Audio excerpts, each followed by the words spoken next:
Hello. I so I wanted episode 4 of Xenosaga to be out this week, but I'm actually suffering from quite a bit of mouth and jaw pain. And I have to record audio for that episode, and it takes a lot out of me to do that because I suck at it. I have to take 5 million takes. And yes, those are 5 million takes that you hear. That's literally the best one I had, even when I mess up. So that's how that goes. I wanted to make a video anyway, and so I went to Tier Maker and I typed in RPGs, and I took like the first one I saw, and that was Top True RPGs by this guy. You can't actually see my mouse. Let me fix that. By this guy. Be possessed.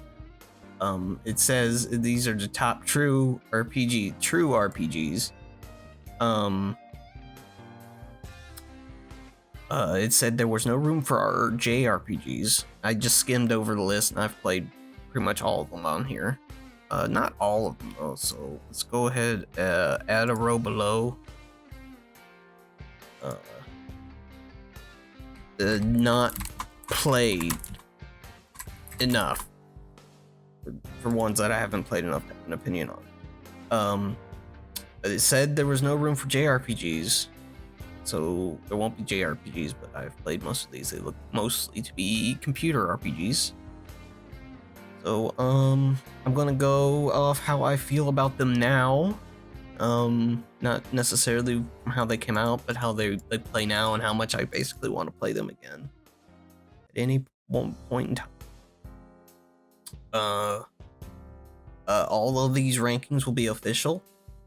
My opinion can be considered objective, as you're probably aware if you're subscribed to me that is the case. So let's get started, I suppose. Okay, so even though it said there was no room for JRPGs, and I don't see any JRPGs on here except the first one's Chrono Trigger, which is very much a JRPG. But I have played it, and unfortunately, when I was a child, I did not have access to a Super Nintendo.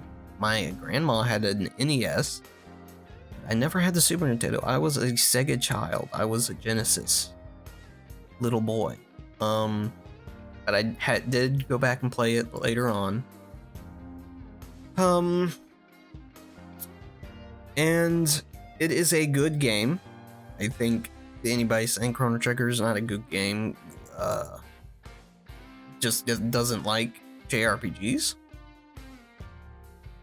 Or just video games in general, I suppose. But I'm being honest, and I've got to be honest here, guys. I don't think it's S tier. And that's probably just because I played it when I was much older than most people who played it are. It is still a very good game.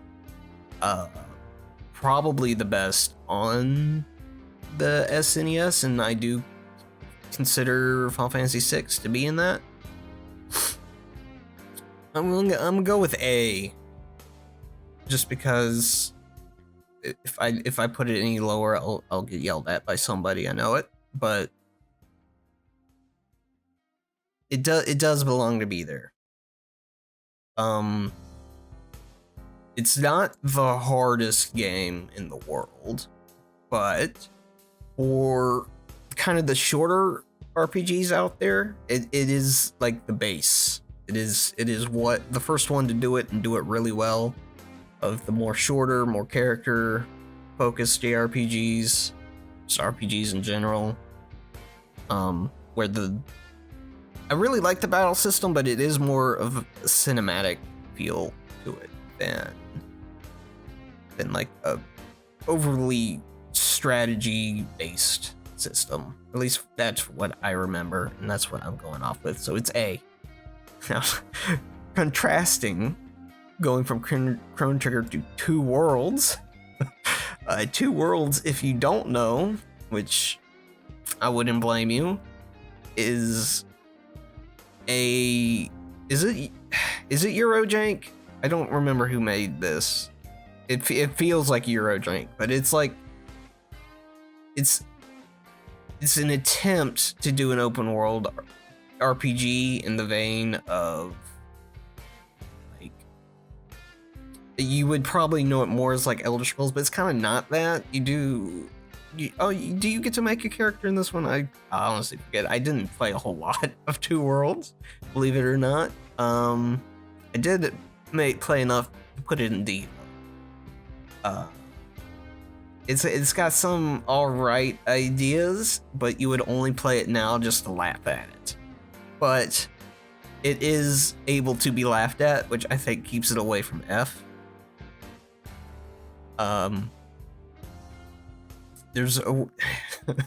It's probably most known for its bugs and for its weird, I don't know, incestual story.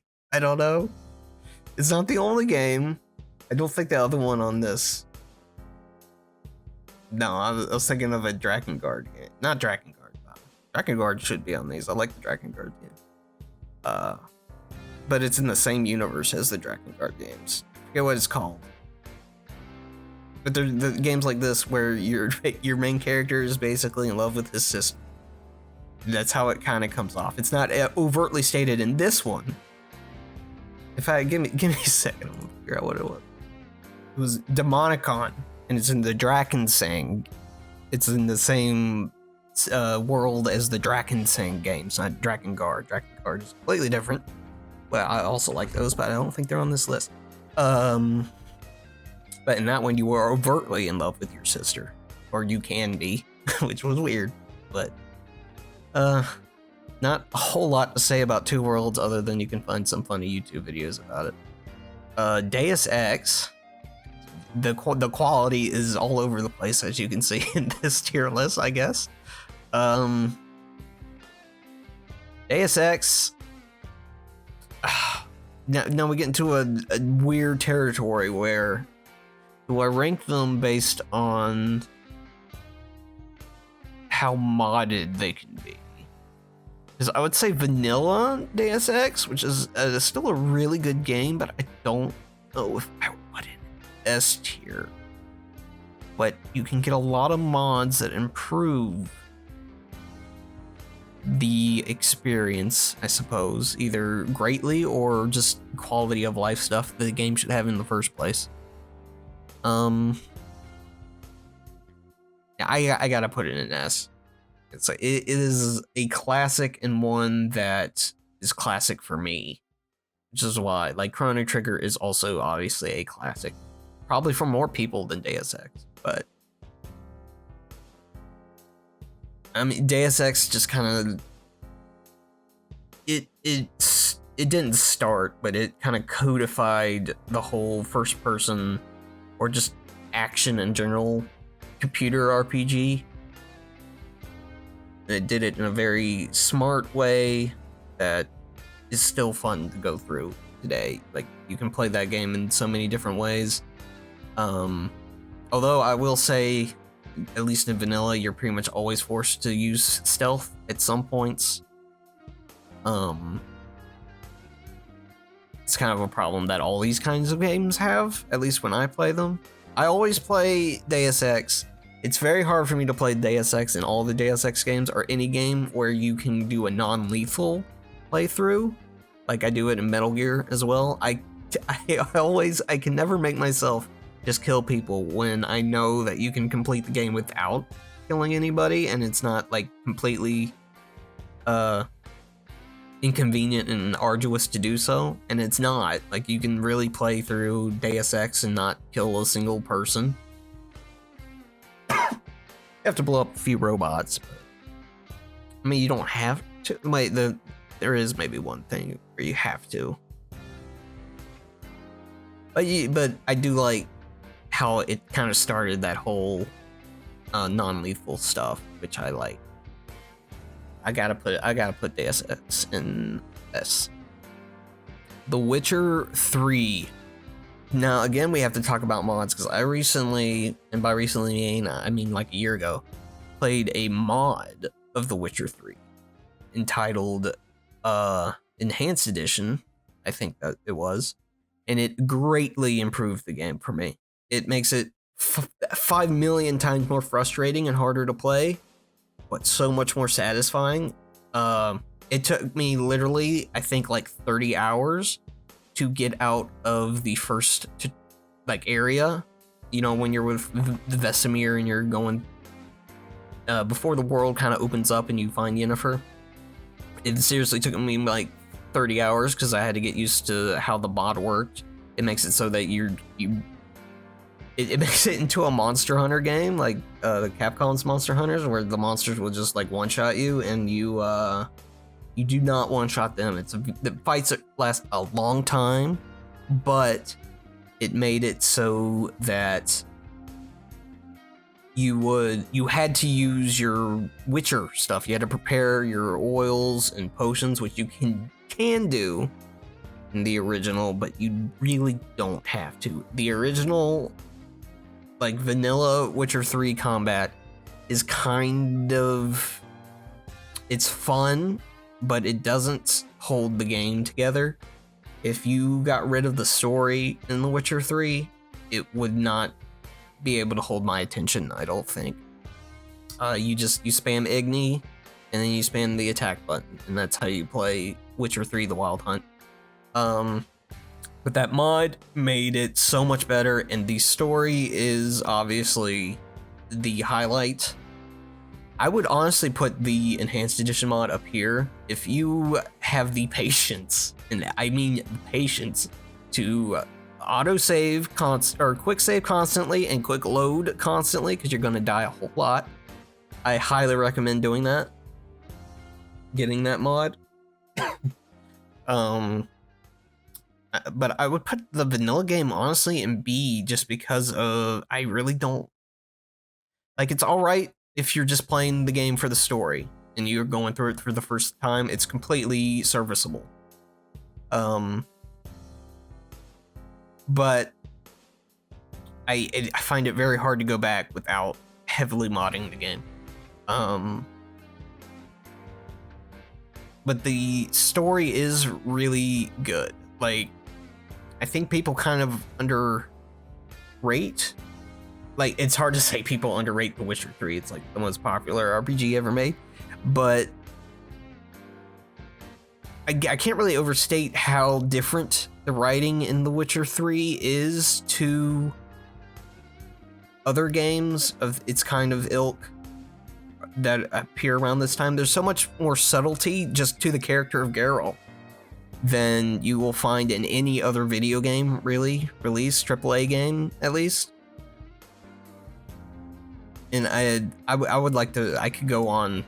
This is another video. I'm going to put it in A, just because it is a very good game, and just even it out with the vanilla game being a B in my opinion, and an S as a enhanced edition mod, or whatever kind of mod you want to make it.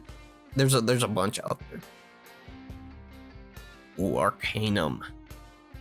I'm tempted to put it in an S just to get people to remember this game, which they kind of are. There's a bunch of.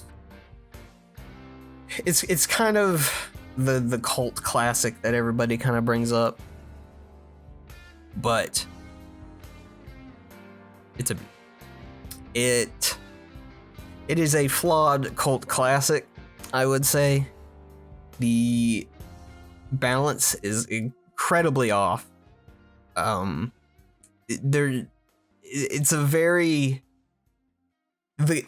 different experience playing this game blind and playing it with either a walkthrough or just having somebody tell you what to do. I would honestly say the latter is more fun. I would not really play this game blind unless you really are competent and okay with experimenting a lot and kind of wasting your time to figure out things and how they work. But the setting is amazing, and it really sucks that there hasn't really been anything in this setting since this game.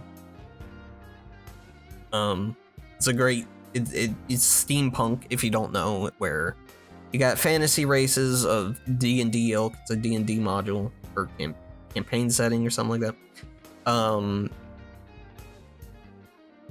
Where magic and science intertwine, but it's not like Shadowrun, where it's just fantasy races in a future setting. It's in a kind of steampunk setting where technology is there, but it's not, laser guns. Well, you can kind of make laser guns, but it's not where everybody has a gun. There's still people. It's kind of a Western, honestly. Like, especially in this game, in the early game and stuff, it plays out like a Western. And it's really cool. I highly recommend at least learning about this game, if not playing it yourself. And for that, I'll put it in B. But it is good. Fable 3. Why are you putting the 3s before the other one? Whatever. Fable 3 is a D. It's not the worst game in the world. Like, it's better than Two Worlds, but I'm putting it in D because it was so fucking disappointing. That the ending comes up so soon, and the whole, oh, you're gonna be a king in this game, like, that's what they played up. They played up that you would become a king or a queen, and you would rule, and you would have to make decisions. It was at the very end, you got to make some decisions that didn't matter. Like, and it was just A or B. Do you want good or bad? Go pick those. It's the worst Fable game, in my opinion, by far. I mean, you can have fun with it. Like, it has way better combat than, say, Two Worlds. I would say it has better combat than Witcher 3, honestly, but it was so rushed and unfinished in a way, and like, a lot of my favorite games are rushed and unfinished, but what this provided did not make up for that. Divinity Original Sin 2. This game has gotten very popular, and for good reason. I would say it is an S. The Divinity setting is very fairy tale-esque. In this game, it definitely leans more onto the grim tales kind of fairy tale. This game gets very dark very quickly, way more than even the original Sin did. And I would actually say that's not a bad thing, but it's not my preference for the Divinity. I like the more kind of fantastical, fairy tale kind of goofy stuff they do. But the gameplay and the writing in this is one of the best RPGs to come out in years. I mean, you don't need me to sit here and tell you that Divinity Original Sin 2 is a good game. Well, let's move on. Dragon Age 2. This is not as good as the others in the series. I gotta put it in D as well. I know it's popular to hate on Dragon Age 2. I know, it's just not fun to beat a dead horse. But it's not very good, is it? I mean, there's some good things about Dragon Age 2. I'm failing to think of them, but there are reasons why I've played this game at least twice that I can remember. Like Isabella, I think her name was, the pirate lady. The dwarf whose name Barrick was his name. He was cool in this one.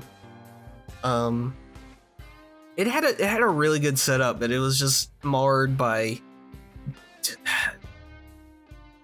shitty consoleized combat and bad writing, to be honest with you. In my opinion, bad writing. So I'm gonna put it in D, kind of the same way as Fable 3. It could probably be C. It's like a top of the D kind of game. I'll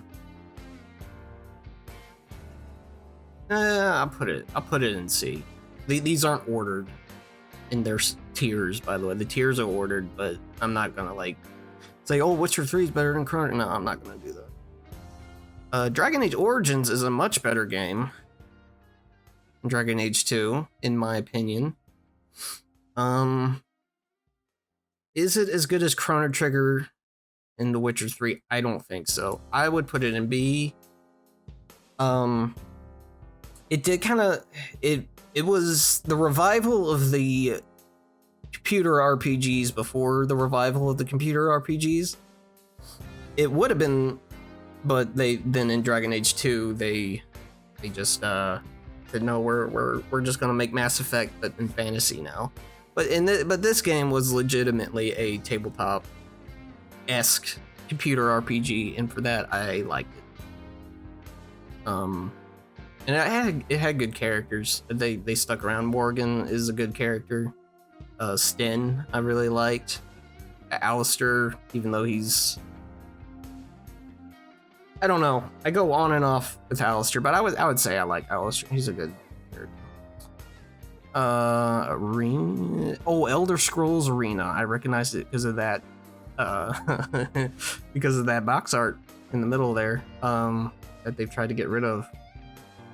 I've not played Elder Scrolls Arena, so I will not comment on it. What's this? Elder Scrolls Online. I recognize that online. I have played Elder Scrolls Online. Not a whole lot, but I've played enough where I can say it's actually pretty decent. As an MMO, I have no idea. I did not play enough to get to the end game and do raids or whatever the end game is in that. It's not what you think it is anymore. They've really steered it towards basically being a single player Elder Scrolls game, at least as far as I can tell. They sell like adventure packs and stuff like that. As an MMO, I say it fails pretty badly, but as an Elder Scrolls game, it's honestly not that bad. I don't know. I'll put it in C, just because it's not that great from like an overall gameplay pace perspective, because it is structured like an MMO. So I'll put it in C for that, but it's better than you think it is. If you got an itch for some Elder Scrolls, and playing Skyrim for the 50,000th time is it gonna do it for you, give it a shot. There's no subscription. It's very cash up heavy if you really want to get into it. There's a lot of loot box stuff, but if you just want to run around in Elder Scrolls for a little bit and enjoy some stories, there's some actually interesting stories. I did the Morrowind pack mostly. The Morrowind expansion is what I mostly played, and it was pretty decent. Yeah. Fallout 3 and Fallout New Vegas. We'll do these two together. You can probably tell just from what I've said in other videos and how I've structured this tier list where these two are gonna go. The forever question is Fallout 3 better or is Fallout New Vegas better?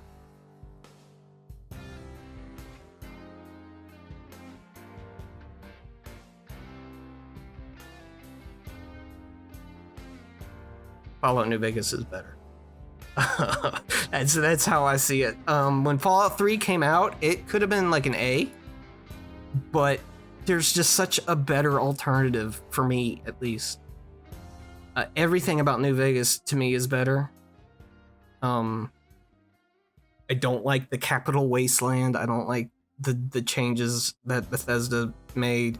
It was a fun game. Like, I'm not a purist when it comes to Fallout. I do like they're probably on here, but the Fallout 1 and 2, but I was completely fine with how Bethesda actually transmitted it into kind of the Elder Scrolls Oblivion with guns, Skyrim with guns, or whatever. It was Oblivion with guns when Fallout 3 came out. I think they actually did a good job there, but the Bethesda's storytelling and general craft of an RPG compared to Obsidian's, at least when Fallout New Vegas was made. They can't be compared really for me. This game's story and just RPG mechanics just tower over Fallout 3 for me. The Fallout 3 is fun. I just never want to go back to it because I always just want to go back to New Vegas. Guild Wars 2 is an odd one put on here. I've played it. I played a lot a long time ago. I have not played it recently. Put it in C because that's where I put the other MMO. I mean, it's good. It's better. I mean, I've heard it's gotten better in recent years, but the story was kind of lackluster. I didn't really care about anything, but it was fun. It was fun. It was a fun MMO. I liked how the dungeons were made because you didn't really have a tank or healers. Everybody kind of did their own thing, and it was actually really interesting trying to figure out the dungeons and stuff. I don't know if that's how they still do it, but that was fun when it was in there. I don't have much else to say. I like the character customization and all the like dyes and clothing you can do. It's a good waifu maker if you're into that.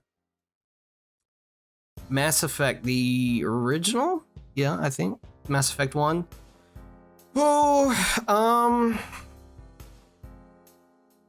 this is a toughy one because I don't really like Mass Effect 1's gameplay. I know some people are like, oh, it's more of an RPG than the other ones, and that's true, but it's not a very good RPG in my opinion. For the story, it was okay. It was mostly just generic BioWare, and if there was a generic BioWare at the point of Mass Effect being made. The characters, other than Garrus and Rex, I don't care. I don't care at all. They're all better. All of them are better in their future games. Even Ashley, I would say, is better in the future games. And I mean, she's still not good, but I gotta put it in C. I'm sorry. I know some people are gonna be mad at that, but it's very similar to Dragon Age 2. My opinion. System Shock, the first one I have not played. I've been wanting to, but never really got around to it. Oh, Oblivion. Elder Scrolls Oblivion. When this came out, it would have been probably S. I played so much of this just on the Xbox 360. It was the first kind of Elder Scrolls game I got into. It's a very comfy game. I will say that it's still very comfortable to go back and relax in Oblivion. The music, the just strange atmosphere is like they set out specifically with this game to make it more comfortable, friendly, kind of generic fantasy environment, and they succeeded in that at least. Like it is a very comfy game to go to. You get into the mod discussion because you can heavily mod all of these. Skyrim, I see, is next. I have to go with B. It has not aged well. I'll say that vanilla wise, if you're talking vanilla, I honestly think Morrowind has aged better than Oblivion. Oblivion has the issue of dialogue is just too repetitive. They try to do too much with what they could do at this time, or with the budget and the time they had. There's a lot of interesting things. The Shivering Isles is great. If it was honestly just Shivering Isles, it would probably be A. But overall, I would say B. Skyrim, I have to put it right next to it. Vanilla-wise, I would say I would rather play Oblivion than Skyrim, just for nostalgia and, again, comfort factor. Skyrim has way more mods. You can make Skyrim into whatever kind of fucking game you want to at this point. So it could be S if you so wanted. You could go around fucking all the NPCs if you want, which you can do in Oblivion too. So props for that at least. But I can't really say much about. I made a top 10 list, which I'm gonna continue those at some point when I get around to it. But I already said what I wanted to say about Skyrim. Tyranny. It's kind of an out of left field one. Tyranny is it's a very good idea for a game, and it's very well executed until it stops. You play this for about 20 hours and you're really engrossed in it. You're learning the kind of new it plays like Pillars of Eternity, but it's not. They really went out of their way to differentiate kind of how it works compared to Pillars of Eternity. But then 20 hours in, it stops. And you get no closure. None of the cool things you wanted to see happen, and it's looking like that's not going to continue. So I don't know. That's what stops me from going back to it ever, really, is the fact that, I mean, it's short, which is fine, but it's not satisfying of an end, which would be the point in a short RPG, is to tell a quicker, more succinct story. But this one just kind of stops. So I'm gonna put it in. I'll go with B. Witcher 2. Why'd you put them all these out of order, BP Possess? I mean, I guess I could have just ordered them before I went to it, but I kind of like not knowing exactly what's going to come up next. Witcher 2. On release, this was what Dragon Age 2 wanted to be. I'll always say that. Dragon Age 2, Witcher 2, Dragon Age 3, or Inquisition, and Witcher 3, CD Projekt basically made what BioWare wanted to make and made it better in basically every way. That said, Dragon Age 2 isn't very good, and Witcher 2 has a nice story. It's more contained than the other ones, but it was kind of the first to do super cinematic kind of storytelling. Again, like what BioWare wanted to do, but they just reused the same animations over and over again and had boring dialogue. This really established Geralt, I think, mostly as an interesting protagonist in terms of the video games.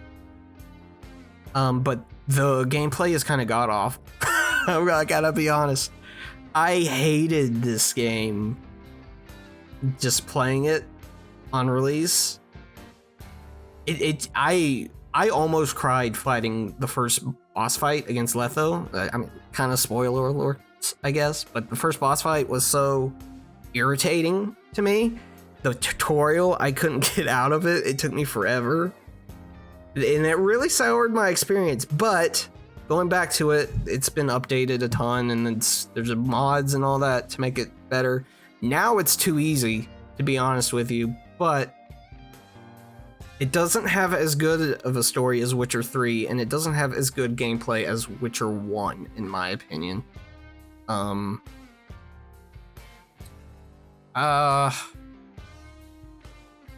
If we're doing this to how likely I am to go back and play them, I mean, unless I'm doing like, I'm gonna play all the Witcher games, I probably wouldn't do Witcher 2. So I'm gonna put it in C. Kenya, I believe this is another Drakensang game, but I have not played it. I've heard it's not good, but I have not played it. Icewind Dale. I spent hours in this game, and I never, as a kid, and I never got past the first area. I would just make characters, and it really started my love for that. That and Baldur's Gate. Like in Baldur's Gate, I would just make multiplayer servers with myself and make all the characters. It really started my love of games where, you know, they're more open-ended. You get to make your whole party of characters and do stuff like that. There aren't enough games like that. I believe Solasta it came out recently, which is a game where you do that. It's a I haven't played it yet. It's in D&D 5th edition, which I'm not that huge of a fan of. There's not enough. Icewind Dale, I put it in B.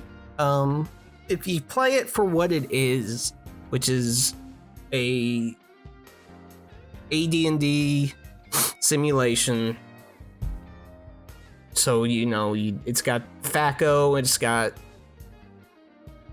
all those kind of weird rules, and you're kind of limited on your character choices in terms of what you would see in like Pathfinder or 3.5 or something like that.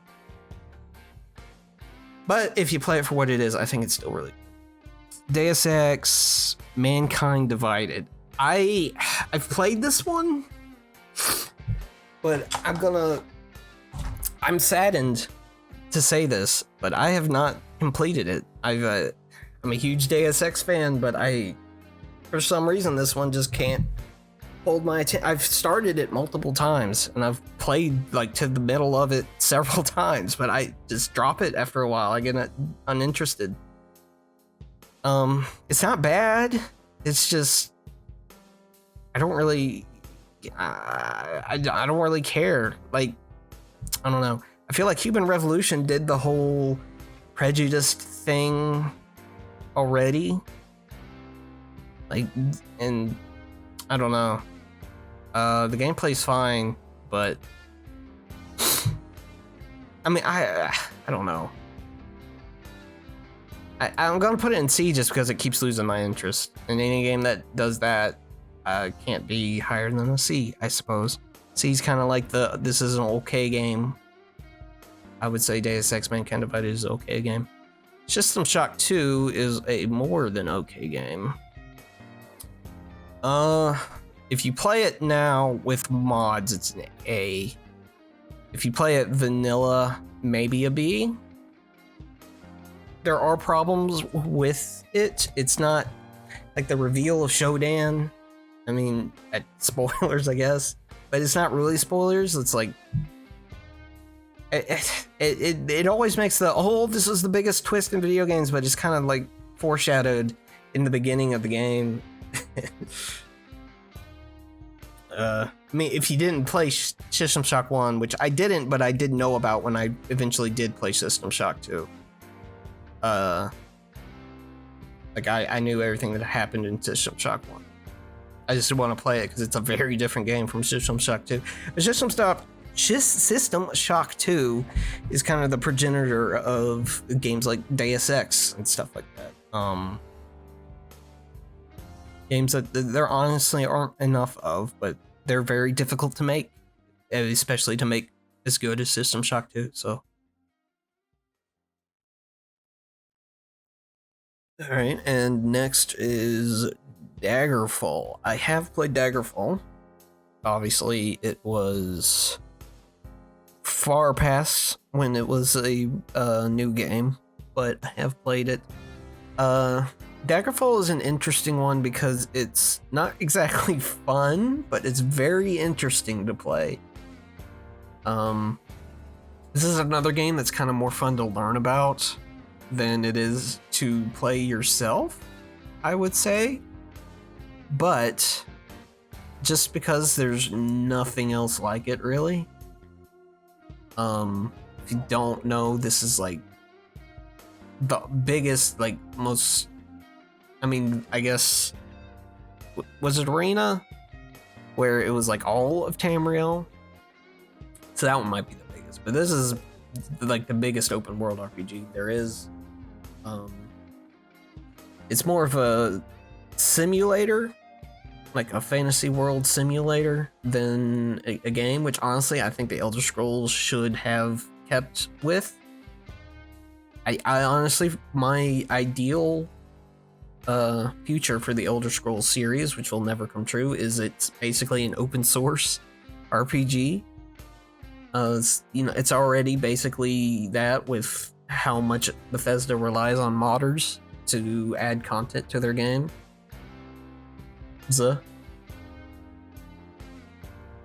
I'll go with B. It's free to play. and there's a very good user-made modded version, I believe on the Elder Scrolls wiki, somewhere around there.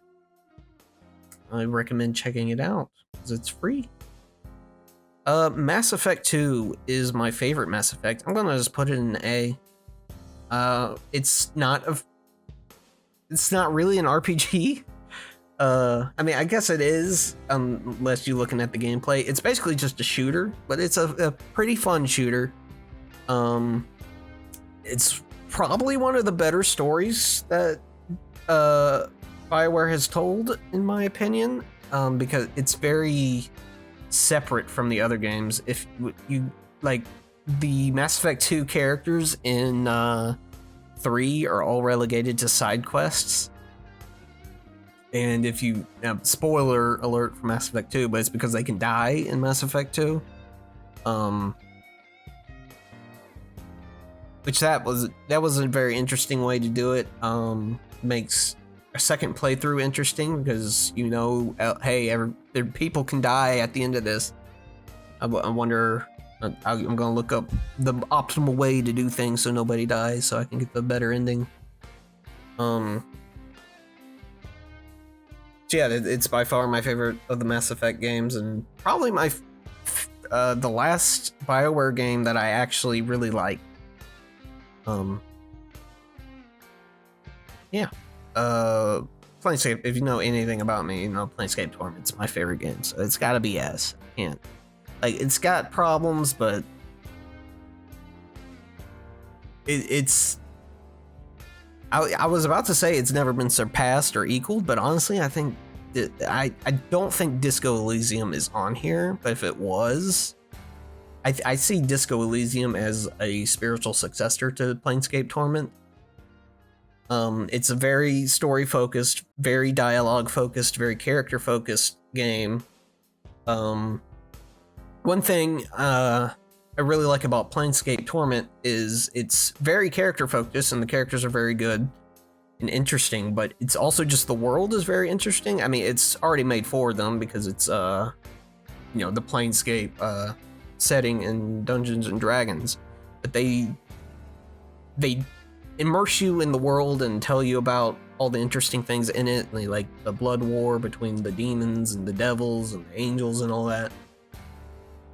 It's just a totally engrossing experience. Everybody should at least know about this game and experience in some way. This is a game that I want to make a wanna-play series on, but I want it to be perfect. You know what I mean? I mean, I'm very much the idea, you could probably tell by looking at my videos, I'm very much of the idea that perfect is the enemy of good, but for this game, I want it to be perfect. So I'm waiting until I have the time and the energy and the resources to make it the best series I could possibly do. So it might never happen, but... Gothic 2... I did play. I have not played any of the other Gothics. I didn't play Gothic 1 or 3. They're probably on here if Gothic 2 is. But I did play Gothic 2, and I liked it, but it's very much a... when you play it at the start, I'm just going to put it and say, if you play it and you don't know anything about it, you go into a blind, you're going to be like, what the fuck? What am I supposed to do? Because you're going to run into wolves and they're going to kill you, and you're not going to know what to do. You're just going to die, and it's going to seem like the game's literally impossible to play. But once you get used to the weird kind of control schemes, which there might be mods and stuff that kind of update it, but it's probably the best of these kinds of games. The Gothics, the Risens. I think Arcania is kind of like it. I'm not sure. I forget what came after Risen, but whatever. It has a very unique and specific style. I believe they're German RPGs, and they have very, honestly, not very Gothic, I would say, but it's a very specific theme and kind of feeling, and it's nice, and I think it's best in Gothic 2. The Witcher Witcher 1. Witcher 1 is honestly my favorite of all the Witcher games. I know that most people have not even played it, and honestly, for most people, I wouldn't really recommend it. I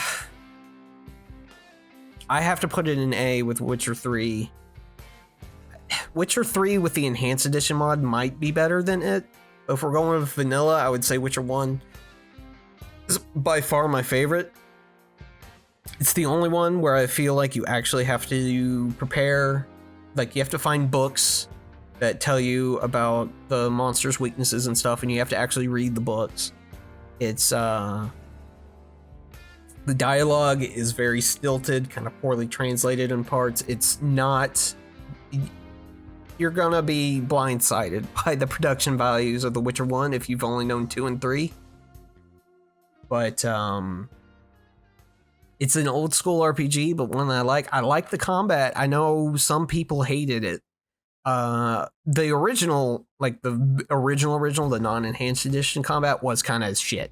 Like, I'm not gonna lie, but I honestly think they improved it a lot. I actually like it. It's pseudo kind of Diablo isometric kind of gameplay, but there's like a rhythm element to it with how you click. I don't know, it's hard to explain, but once you get into it, I think it's actually very fun. The story is, again, told very differently. You can tell this is obviously not made by people with English as their first language. There's a lot of kind of awkward moments and a lot of weird kind of things that happen that don't make a lot of sense. But it does lay the groundwork for what came after, and there's more because they obviously didn't have to make like pretty cutscenes for every single interaction in the game. So I would recommend checking it out. I really would if you like The Witcher 3. Divinity Original Sin, or the original Sin. This is another one that's kind of like outclassed by its sequel. And like how I think New Vegas in 3 years, I would never really want to go back and play this game just because the gameplay improvements in the original Sin 2 and how the characters in original Sin 2 are just more interesting. If you have a co-op partner, I would recommend checking out the first one. But as a solo game, not really. That said, it's not terrible, and I'm sure there's mods now to make it more up to snuff. Yeah, I don't really have much else to say other than it's 2 but worse. But 2 is really good, so it's not that bad.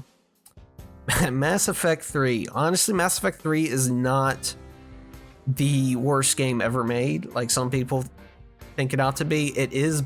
The ending is bad, and it's not fixed by how they fixed it. But the whole game, like the journey to get to that bad ending, isn't the worst. There's some good parts in it. I'm gonna put it in B. The gameplay is very much just Mass Effect 2. But there's a lot more like filler in it. There's a lot of weird multiplayer-esque things that tie into their shitty little multiplayer nobody played. But I mean, if you're gonna play the other Mass Effects, you might as well play it. It's not so bad that you have to avoid it. Gothic 3, like I said, I did not play. Neverwinter Nights. This is an interesting one. Because Neverwinter Nights, the vanilla campaign is not that great. I do not really look forward to going through it all that often. But it wasn't made really to be that kind of game. It was very much made to be a sandbox. It was made to make your own campaigns, to play multiplayer servers with people that like actually roleplay with people. the expansions, Shadows of Undrentide and the Underdark one, are actually very good. Honestly, those I would put in A, and I would put the vanilla kind of in B, C tier. So I'm just gonna go with A. It's a very different kind of game to like a Baldur's Gate. Hey, there you go. Where it is a faithful recreation of the D&D rules, but instead of controlling a whole party, you mostly just control one character. That's how I play the Neverwinter Nights games anyway. It's more annoying to me to pause and switch between people from like a third-person perspective. In this game you can kind of play it as an isometric strategy game, but it's worth checking out if you like D&D games. Speaking of D&D games, Baldur's Gate, the original I would put right up there with Neverwinter Nights. I mean, it's like Icewind Dale. I would say it's probably better for most people than Icewind Dale because there's a more focused story to it. But you really, I mean, you can't really put Baldur's Gate 2 anywhere else. You don't really need to play the first one to play the second. It is a direct continuation, but they're very different in tone, I feel. Baldur's Gate 1 is very much a generic, it starts out anyway as a generic fantasy level 1 adventurers going off and adventuring. There's a lot of corny stuff like the flaming fist, stuff like that. But it's worth playing if you're gonna play the second one, just because your character carries over and stuff like that. I think it was like one of the first to do that, which was very cool. Baldur's Gate 2 is like the example of RPGs, especially for like D&D recreations, like tabletop translations into video games. And it's just because it's good. It's got an interesting, unique story that kind of hasn't been replicated, I don't think. I mean, it has, because BioWare recycles all their stories, but never in the exact way they did it in Baldur's Gate 2. There's a lot of characters in both of these games, especially in Baldur's Gate 1, because a lot of them have like 3 voice lines. If you play Baldur's Gate 1, by the way, mod it. There's a fan mod that adds, I forget exactly what it's called, but it adds dialogue for all the characters, and the quality is hit or miss, definitely, but it adds a lot to the characters that in it. I usually wouldn't recommend like mods that add writing to games, but it really does help in Baldur's Gate 1's case because there's not a lot of it in the base game. It's like Baldur's Gate character dialogue fix, or I have no idea, but look up that. For Baldur's Gate 2, I'm sure there's also mods and stuff like that, but it's completely fine vanilla.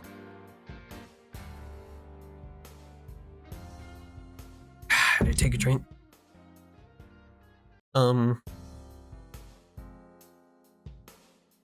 And it's probably for most people a better play than Planescape Torment, just because it's a more video gamey, more like when I was a kid, I played these two games without really reading them, so they're fun just on their own. So there you go. Kingdoms of Amular Reckoning. I really wanted to like this game. Like as a kid, I loved reading R.A. Salvatore. He wrote like all the story and stuff for this. And it's not bad. It's just, it just can't keep my attention. Just can't do it. It's like Deus Ex Mankind Revolution. Like, I never beat it because I've played it several times, but it's like, it's half wanting to be not really Dark Souls, but kind of that kind of action RPG, but also kind of weirdly like Skyrim, like an Elder Scrolls open world. Doesn't really work. The combat is kind of floaty, but it's fun. it's worth checking out if you've got time and you're interested, because it does have a very kind of tumultuous past. But other than that, I'd say just C, kind of like a high C. I'd rather play it than like Dragon Age 2 again. Pathfinder Kingmaker, that's topical. The sequel, Wrath of the Righteous, just came out. I've been playing that. It's been pretty fun. When this came out, I would honestly put it on F, because it was a rough launch. I was so excited for it. Pathfinder is my tabletop game of choice. I'm a GM mostly, but I've played and GM'd for Pathfinder for a while now. And they were finally making a game out of it, and it was going to be, you know, like a Baldur's Gate style, like full translation of the combat system. I was like, this is a perfect game for me. And it came out, and the balance was terrible. I'm talking like, if you wanted to play on just like normal, you go up against bandits with like 20 AC when you're level 2, and it's like, what do you? This is there was a problem in Kingmaker where it was balanced like a video game, but with a system that wasn't for a video game. The AC was the biggest problem for me, because if you put the enemy's AC really high, it's not armor. Like, it doesn't reduce the damage. It just flat out, if you can't hit that AC, you don't hit. Your characters don't do damage. So it just turned it into luck. Like, it was just luck of the rolls. Like, you can push and you can buff your characters as much as possible. It's not going to matter if the bandit has 20 AC and you get a +4 on your attack baseline. You're going to have to quick save and quick load. And probably worse than that was the load times were abysmal. Part of that was I didn't have an SSD when I first played the game. I'm sure it was better than that. But if you don't know, this game had like 2 modes. It was you had the top-down isometric Baldur's Gate style pause and play, in a Kingmaker mode where you ran your kingdom and stuff. The problem was there were separate load screens for all of this, and they took ages. But the game was eventually patched heavily, and I'm kind of tempted to put in the S, but it's still the ending is kind of you can kind of tell they obviously ran out of steam near the end. It kind of wraps up stuff very quickly. And stuff happens in the beginning in a lot more deliberate ways. But I wholeheartedly recommend it now. It's got a turn-based mode now, which is my preferred way to play. I think that D&D style games are best played in turn-based, because that's how D&D is played, and it's funner for me. There's mods that add more classes and stuff, and they're like all in Wrath of the Righteous. It's actually pretty funny. Wrath of the Righteous has basically every major mod from Kingmaker in it. So, I mean, they're at least looking at their community. But yeah, I was so disappointed in this game early on, but now it's very good. The writing can be off sometimes. It's another case of, I think, translation issues. I'm not sure. I think Owlcat, the guys who make this, aren't like English speaking first language. I'm not sure. There's some weird writing issues in it, but nothing that's detracts overly from the thing. The DLC isn't really worth it. I mean, there's kind of like a roguelike mode that's pretty fun, but the Varnhold DLC, I wouldn't say that's really worth doing much. It doesn't really, like, the whole point of that is you do it and then it translates into the main game, but it really doesn't. So, but the main game itself is very fun, and I recommend.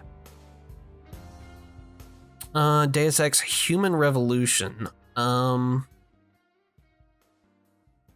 It's either A or B.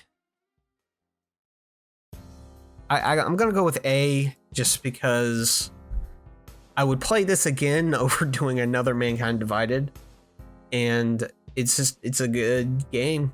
It was made when there weren't a lot of games like it being made, and it was more Deus Ex than it had a right to be, than I certainly expected. It spawned a lot of memes. There's not much else to say other than it's a good game. You probably know about it. I did not play 76. I saw multiplayer Bethesda made Fallout game, and I did not run headlong into that. So I mean, maybe it's good now. I don't know, but probably not gonna know. Divine Divinity. I did play it, but I'm gonna put it in not enough.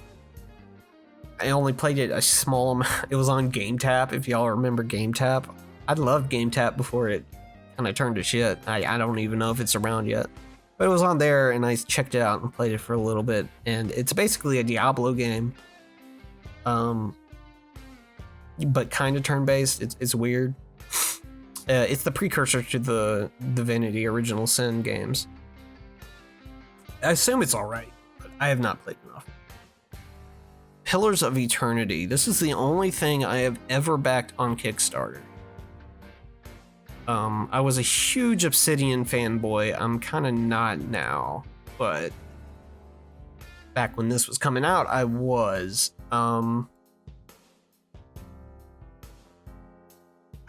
Where do I put? I think it's an A.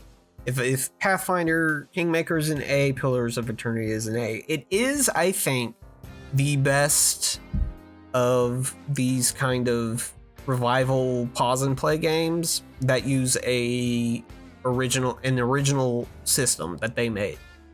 I do really like the RPG system they made, and how it's similar to a tabletop game, but it does things that you can only do in a video game. It's probably my biggest pro for the game. The story is not as gripping as I thought it would be. The setting has a lot of interesting factors into it, and some of the characters, Durance and what was her name?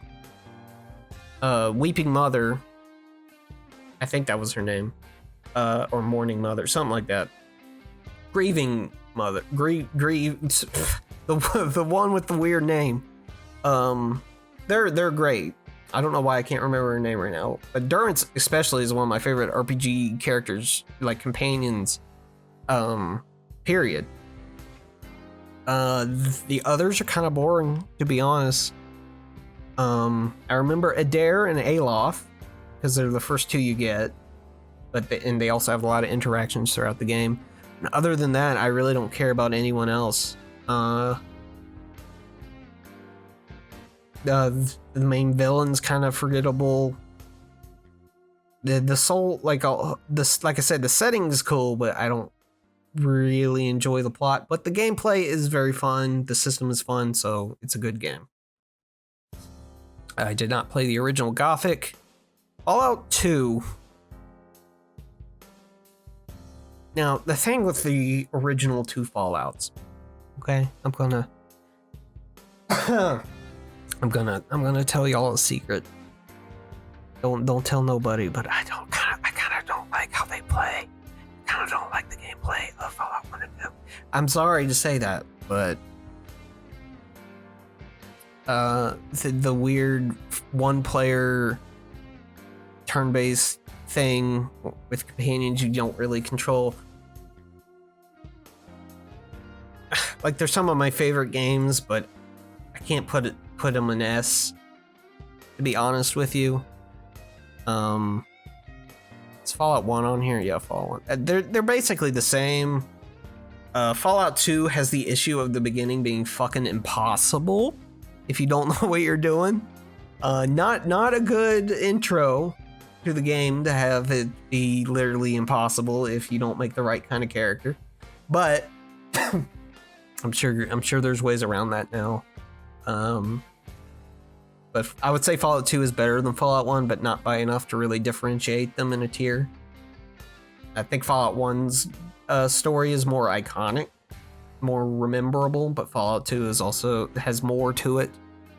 It's got more of the wacky stuff to it too, which I think Fallout kind of dropped. But the Wasteland games aren't in here. They should be. Wasteland 2 and 3 honestly might be S. Wasteland 3 is a very good game. You should check it out. Dragon Age Inquisition, aka Dragon Age 3. Honestly, I would maybe put that in F because I fucking hated this game. I'm sorry to fans of Dragon Age Inquisition, but I can't. Like, it's not Two Worlds level quality. It's not quality, in my opinion. I'll put it in C, but it's like a slow C, a very low C. I would almost prefer to play any other game on this list other than Dragon Age Inquisition again. I didn't really like anything about it. I mean, it was kind of pretty, I guess, but I don't know. It's like, if you're a fan of Dragon Age Origins, you never got a sequel to it. Like, and if you're a fan of Dragon Age 2, Dragon Age Inquisition is not much of a sequel to it. They're just all very different. They seem to be all made by different people. The writing varies wildly. The quality, in my opinion. Yeah, I can't tell you much other than I just didn't like nothing hit for me. Like none of the characters were all that likable or interesting to me. None of them hit with me. The gameplay did not hit with me. Not a fan. Talking about what did hit with me, I'm gonna put this in S. Dragon's Dogma. It's honestly, it's got a lot of flaws. It's not an S tier video game objectively, but for me, it's one of the best games ever made. I'm kind of glad they didn't do a sequel. I think they can't do a sequel because they know they can't do this game again. It's so like out of left field how good this game was and how fun it is. It's kind of like it's Capcom trying to do single player Monster Hunter, and it works. It doesn't work in a lot of ways, but it works for me. It's very fun. Fallout 4. This is going right next to Dragon Age Inquisition. I don't know what to tell you other than, I mean, it's fun because it's a Bethesda game, which means there's a lot of mods, there's a lot of fun stuff you can do. You can at least laugh at it. But like the vanilla game, nothing hit. I just did not like pretty much anything in it. The story was really bad. Just the beginning is so easy to fix, is the thing. Like the intro, I've always thought about this. The intro makes no sense, but it could easily make sense and have the same outcome. Like, just get... Like, okay, so in the beginning of Fallout 4, you and your spouse and your little baby boy go into cryostasis, little cryopods. But yours somehow malfunctions at the exact right time so that you can see these two people come in and kill your spouse and take your baby. It would have been so much better of a setup, so much better if you just woke up and found your spouse dead and your baby gone. Like, you didn't have the very convoluted, very coincidental, oh, my pod just unfroze for a little bit and then froze up again somehow. And then malfunctioned again so that I got out. Just don't do that. Just have you wake up and have the character go, oh no, what's going on? It's so easy to do that, and it's less work. and the game's riddled with stuff like that. The voice protagonist does not work, even though, at least for the female protagonist, I actually do like voice acting, but it doesn't work for a Bethesda game, and it heavily limits modders, I think. But yeah, it's fun if you mod it, but otherwise, I have no interest in playing it again. Fable 1, I'm gonna put it in B, but I really like Fable 1. It's probably the only Fable game. Fable 2, basically the same thing. I'll put Fable 2 up there too. Of all the Fable games, I most likely go to Fable 1 to play again. That's because it's on PC. But it's a fun little game. It's not super like monumental, and it didn't really make the earth-shattering impact that you would think it would from how Peter Molyneux built it up. But it was a fun little game. Kind of like baby's first open world RPG, but it's good at that. I liked it. And Fable 2, more of the same. It had a way more interesting story, but it just doesn't go anywhere, and it just stops. It's like Fable 3, but Fable 3 is way worse because there was like nothing interesting there. But I very much like the beginning of Fable 2. I like that you can make your own character and stuff like that.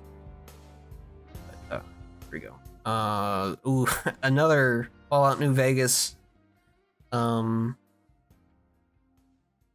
3 situation with KOTOR 1 and 2.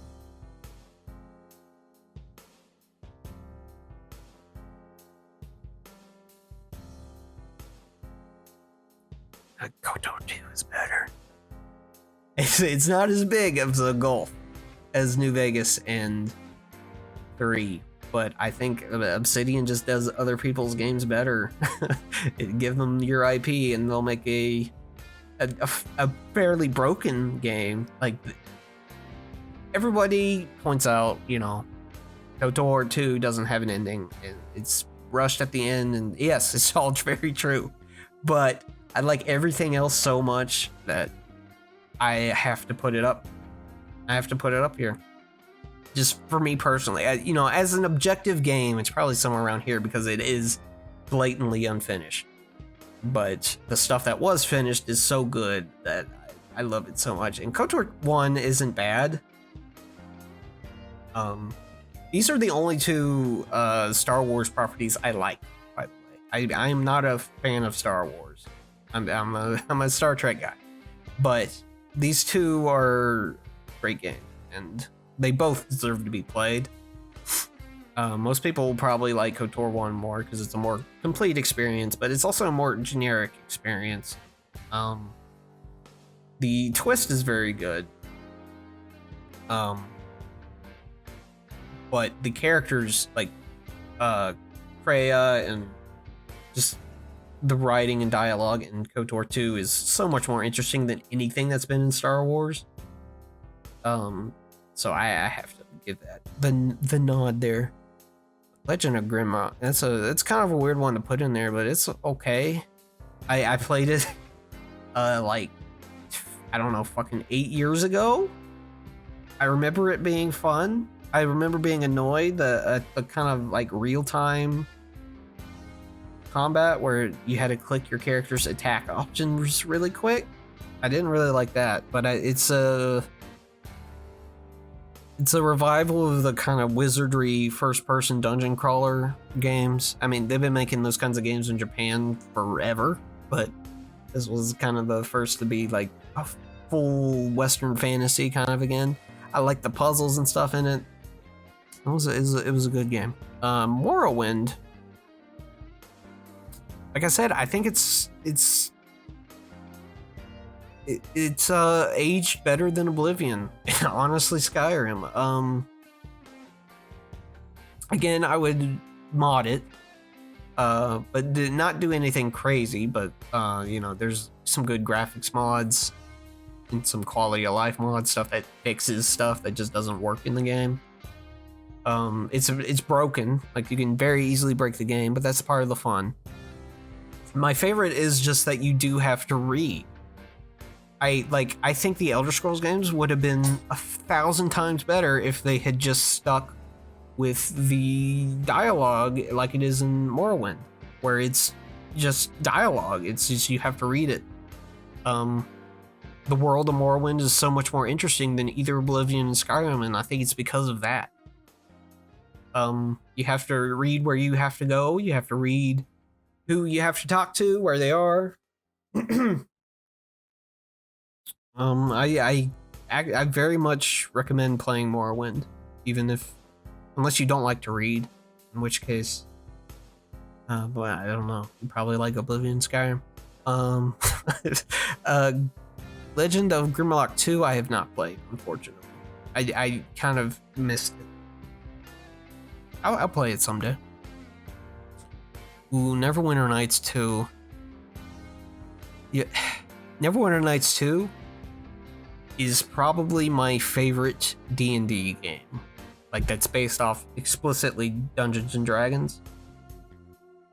Like the first one, it's not really meant to be just a single player experience, more of a sandbox.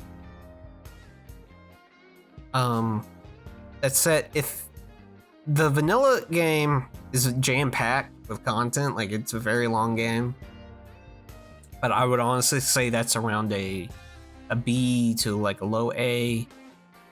Storm of Zahir is more the second expansion is more of a Icewind Dale open world kind of thing, and I'll put that in A. Mask of the Betrayer though is excellent and like one of the best RPGs to have come out. Like I think a lot of people sleep on that one. I'll put that in S.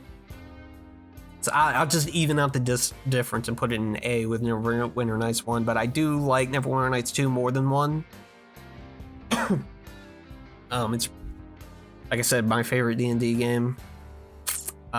It's very rough. It probably still runs poorly. I'm gonna tell you that right now. Even if you have very new hardware, it probably is gonna chug in some parts. It was not very well optimized, but I recommend checking it out.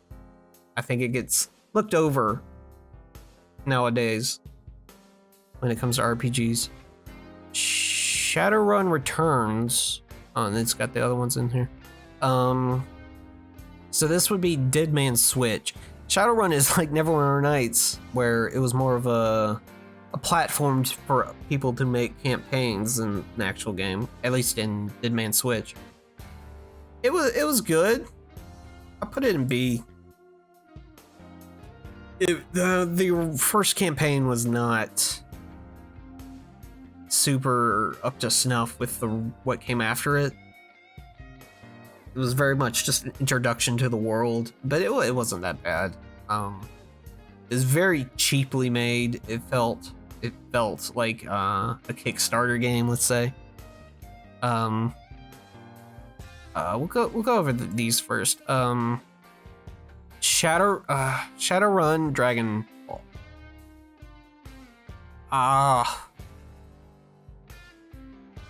I gotta give the S. I love that game. I tried to make the series playing it, but I threw that out. I didn't really feel it.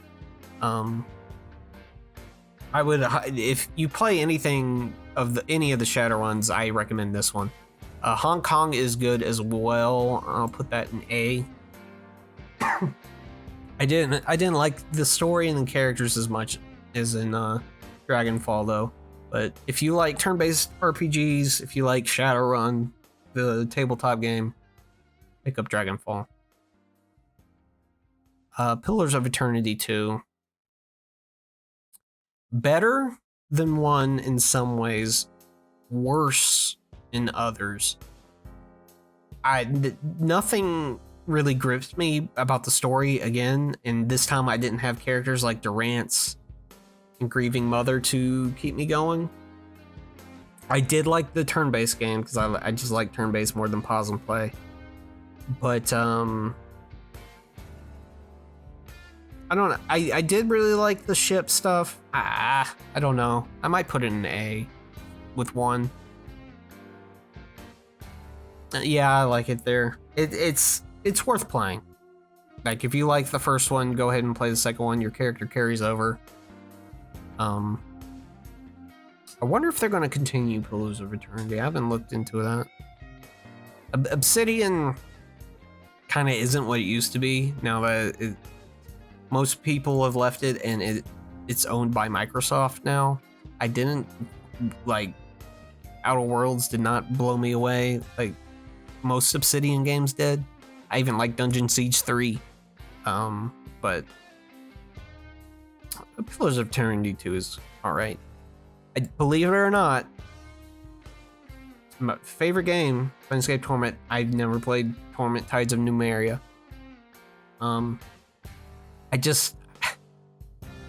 I will sometime. I plan to at some point, but the whole this is the sequel to Planescape Torment, except it's not Planescape, and it has nothing to do with anything in Planescape Torment. We're just taking the name Torment and saying that it's about Torment, so it's a sequel to Planescape Torment. So I didn't like that. I never checked it out. I've heard it's okay, so put it like at a B, I guess. Two Worlds 2, another banger. It is better than Two Worlds 1. I'll give it at that, but I wouldn't put it up here.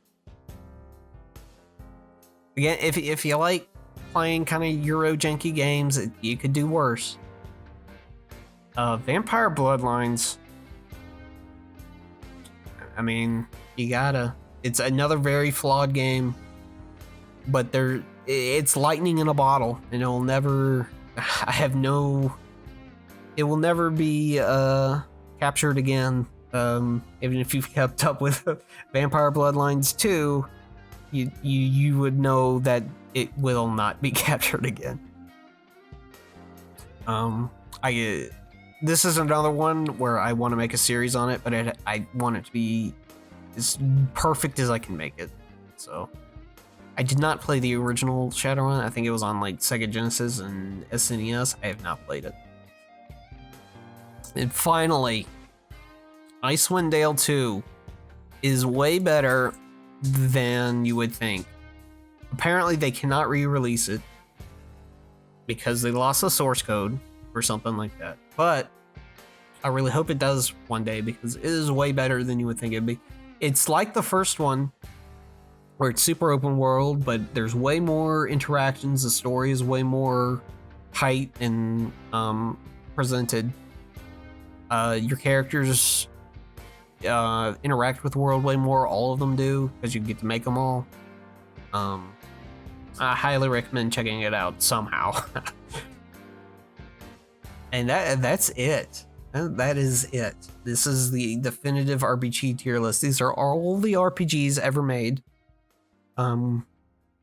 Deus Ex, Witcher 3, and Two Worlds.